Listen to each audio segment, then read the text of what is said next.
Alkisah. Pada suatu malam dalam tidurnya Baginda Raja Harun al-Rasyid bermimpi bertemu seorang lelaki tua. Dalam mimpinya laki-laki tua itu berpesan kepadanya jika negeri yang dipimpinnya akan ditimpa musibah. Oleh sebab itu, agar dapat menghindari bencana itu ia harus mengusir seorang penduduk negerinya yang bernama Abu Nawas. Esoknya setelah ia terbangun Baginda Raja mulai gelisah hatinya mengingat mimpi yang dialami semalam. Ia kemudian memerintahkan kepada pesuruhnya untuk menghadirkan Abu Nawas ke istana. Tatkala Abu Nawas telah berada di istana, Baginda kemudian berkata kepada Abu Nawas, "Hai Abu Nawas, semalam aku bermimpi yang sangat aneh dan aku merasakan jika mimpi itu adalah suatu pertanda buruk bagi negeriku. Dalam mimpiku aku bertemu seorang laki-laki tua yang memakai pakaian serba putih. Ia mengatakan kepadaku jika negeri ini akan ditimpa bencana yang sangat besar. Agar itu tidak terjadi, ia berpesan agar aku mengusir seorang rakyatku dari negeri ini yang bernama Abu Nawas. Dan ia juga mengatakan jika Abu Nawas itu ingin kembali maka hendaklah dia tidak berpijak di atas bumi atau mengendarai tunggangan apapun. Tapi jika ia tidak bisa melakukan seperti itu maka ia tidak boleh lagi kembali ke negeri ini. Oleh sebab mimpi itu maka aku yakin ada sebuah kesialan atas dirimu.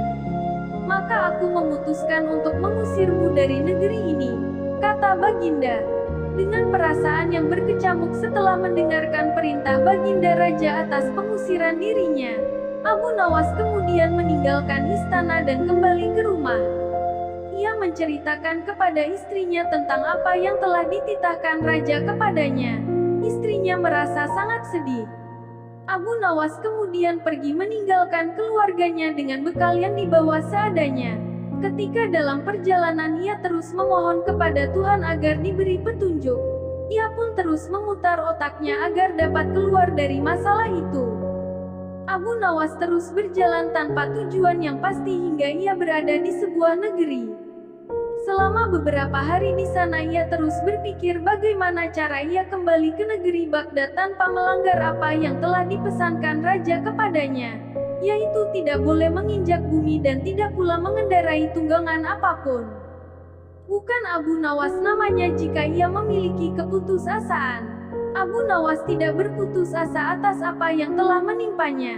Meskipun alasan yang membuat ia diusir sama sekali tidak masuk akal, ia menerimanya dengan ikhlas, selalu berdoa kepada Allah dan berpikir untuk bisa keluar dari setiap masalah yang menimpanya. Tibalah pada suatu hari ia merasa rindu berat kepada keluarganya di negeri Baghdad. Namun ia belum menemukan cara untuk kembali. Hingga pada suatu hari lain tiba-tiba dia menemukan sebuah cara yang sangat masuk akal dan tidak membuatnya melanggar perintah raja. Setelah ia menemukan cara tersebut, Abu Nawas segera mempersiapkan segala sesuatu dan bersiap-siap untuk kembali ke kampung halamannya. Kabar kembalinya Abu Nawas mulai tersebar dalam negeri hingga ke telinga Baginda. Rakyat menyambut gembira kepulangan Abu Nawas karena kecintaan akan dirinya. Baginda Raja juga ikut senang, tapi dalam suasana yang berbeda. Jika rakyat senang karena mereka menyukai Abu Nawas, Baginda Raja senang karena kali ini ia dapat leluasa memberi hukuman kepada Abu Nawas. Baginda berpikir pasti mustahil Abu Nawas dapat kembali tanpa berpijak pada bumi atau menunggangi sesuatu. Tibalah Abu Nawas di istana dan menghadap Baginda Raja. Kehadirannya di istana membuat Baginda Raja sangat kaget ketika melihat Abu Nawas bergelantungan mengikat dirinya di bawah seekor keledai. Dan kemudian Abu Nawas berkata kepada Baginda Raja, "Wahai Baginda Raja, bukankah engkau telah mengusirku dari negeri ini, dan melarangku kembali dengan berjalan memijak bumi dan tidak pula boleh menunggang apapun? Maka oleh sebab itu aku telah kembali dengan tidak memijak pada bumi dan tidak pula menunggung apapun, kecuali aku bergelantungan di bawah perut keledai." Melihat tingkah pola dan alasan yang diberikan Abu Nawas, Baginda Raja pun merasa masuk akal dan sangat memuaskan beliau. Akhirnya Abu Nawas bisa kembali ke keluarganya dan terbebas dari hukuman Baginda Raja. Cerita selanjutnya sore hari ketika Abu Nawas sedang mengajar murid-muridnya. Datang dua orang tamu, seorang laki-laki muda dengan seorang wanita tua. Mereka menemui Abu Nawas. Wanita tua itu berkata kepada Abu Nawas jika ia membawa seorang pemuda Mesir kepadanya. Pemuda tersebut sebelumnya seorang yang kaya dan datang ke Baghdad untuk berdagang. Akan tetapi ia sekarang jatuh miskin. Semua hartanya dirampas paksa oleh seorang kadi. Abu Nawas bertanya pada pemuda tersebut, "Ceritakanlah kepadaku mengapa Tuan Kadi merampas seluruh hartamu." Pemuda Mesir itu kemudian menceritakan semua masalah yang menimpanya kepada Abu Nawas. Setelah mendengar dan memahami apa yang diceritakan oleh pemuda Mesir itu, pemuda dan wanita tua tersebut meninggalkan Abu Nawas. Abu Nawas kemudian memerintahkan semua muridnya untuk berhenti belajar dan pulang ke rumah seraya berkata, "Wahai muridku, pulanglah kalian semua dan kembalilah di malam hari. Ajak semua teman-temanmu dan bawalah semua peralatan yang ada di rumahmu, seperti cangkul, kayu, palu, batu dan apapun yang bisa kamu bawa." Murid-murid Abu Nawas kemudian pulang dengan keheranan. Namun mereka yakin bahwa guru mereka tidak pernah memerintahkan mereka sesuatu yang bukan pada kebenaran. Malam pun tiba. Murid-murid Abu Nawas telah berkumpul di rumahnya dengan segala peralatan yang mereka bawa.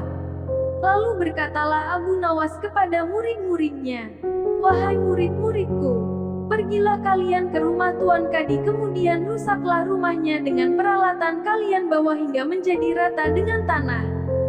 Mendengar perkataan gurunya, para murid Abu Nawas mulai bergumam sesamanya. Abu Nawas kemudian memecah kebingungan mereka. "Janganlah kalian takut.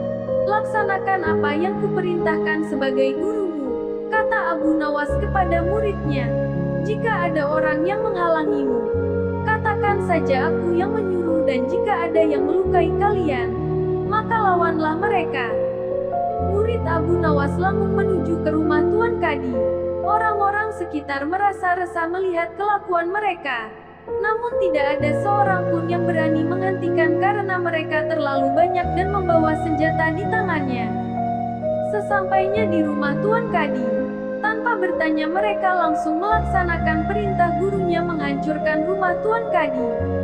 Melihat banyak orang yang datang merusak rumahnya, Tuan Kadi langsung keluar dan bertanya kepada salah seorang dari mereka, "Siapa yang menyuruh kalian menghancurkan rumahku?"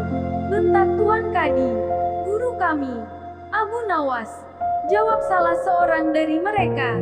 Mendengar jawaban mereka, Tuan Kadi sangat marah dan menyebut guru mereka adalah seorang provokator. Murid Abu Nawas kemudian kembali melanjutkan tugasnya memporak-porandakan hingga rumah Tuan Kadi rata dengan tanah. Besoknya, Tuan Kadi melaporkan perbuatan murid Abu Nawas kepada Baginda Raja. Abu Nawas kemudian dihadirkan di istana untuk mempertanggungjawabkan perbuatannya terhadap Tuan Kadi. Baginda Raja bertanya kepada Abu Nawas, "Kenapa engkau menyuruh para muridmu merusak rumah Tuan Kadi?" "Mohon ampun Baginda, sesungguhnya perintah hamba kepada para murid hamba bukanlah tanpa alasan. Sesungguhnya alasan hamba ialah pada suatu malam hamba bermimpi bertemu Tuan Kadi. Ia mengatakan kepada hamba jika rumahnya tidak cocok dengannya dan membuatnya tidak nyaman. Kemudian ia meminta tolong kepada hamba supaya mengajak murid-murid hamba untuk menghancurkan rumah tersebut." Jelas Abu Nawas kepada Baginda, "Apakah hanya karena sebuah mimpi engkau bisa jadikan itu pembenaran? Dari mana engkau mengambil hukum itu?" tanya Baginda. "Dari Tuan Kadi yang mulia," jawab Abu Nawas. Mendengar Abu Nawas berkata seperti itu, dalam sekejap Tuan Kadi terdiam dan menjadi pucat wajahnya. "Apa yang sebenarnya terjadi? Ceritakanlah kepadaku," tanya Baginda semakin keheranan. Abu Nawas kemudian menjelaskan secara rinci. "Baginda yang mulia, Pada suatu hari ada seorang pemuda Mesir kaya yang berdagang di negeri ini. Ia kemudian mendadak jatuh miskin karena hartanya telah dirampas secara paksa oleh Tuan Kadi ini. Dan itu hanya karena sebuah mimpi yang dialami Tuan Kadi. Tuan Kadi bermimpi jika pemuda itu menikahi anaknya dan menyerahkan seluruh hartanya sebagai mahar. Esoknya Tuan Kadi menemui pemuda tersebut dan meminta semua hartanya diserahkan ke Tuan Kadi sesuai mimpinya.